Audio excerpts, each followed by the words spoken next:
High, আমি রিম্পা চলে এসেছি আবার একটা নতুন ভিডিও নিয়ে। সবাই কেমন আছো? অবশ্যই আমি কিন্তু ভালো আছি। তো তোমরা কিন্তু কেমন আছো অবশ্যই কিন্তু আমাকে জানাবে। তো এখন দেখো, আমরা সন্ধ্যেবেলা বেরিয়ে পড়েছি দাদা ভাইদের বাড়ি যাবো। দাদা ভাই বলতে বরের বন্ধুদের বাড়িতে।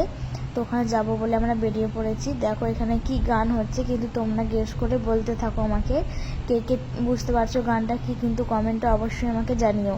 তো আমরা এখন সন্ধ্যেবেলা বেরিয়ে পড়ি। সন্ধ্যেবেলা বলতে 8টা সাড়ে 8টা বেজে গেছে, প্রচুর জ্যামের কারণে আমাদের যেতে বাড়িতে দেরি হয়ে গেছে।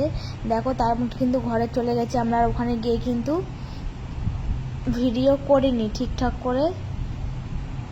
রাত্রির যেতে যেতে অনেকটা লেট হয়ে গেছিলো, খাওয়া দাওয়া করতে লেট হয়ে গেছিলো, তাই কন্টিনিউ ভিডিওটা আমি করতে পারিনি। পরের দিন সকালে দেখো আমরা স্নান টান করে কিন্তু চলে এসেছি একটা জায়গা। এটা কিন্তু কোন জায়গা আমি তোমাদেরকে বলছি, আর এই বন জঙ্গলে আমরা কেন গাড়িটা দাঁড় করিয়েছি সেটা তোমাদের পরে বলছি। দেখো এখানে কিন্তু আমরা সবাই মিলে আছি। আমি কিন্তু এবার স্নান করে নতুন ড্রেস পরে চলে এসেছি।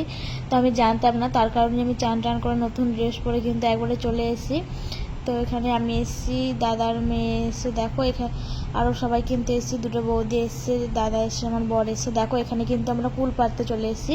আর ঘরটা যেহেতু দাদাদের বাড়িটা গ্রাম এলাকার দিকে না, তার কারণে আমরা এখানে কুল পাড়তে চলে এসেছি। তো আমাদের সুরাটে আর কি কুল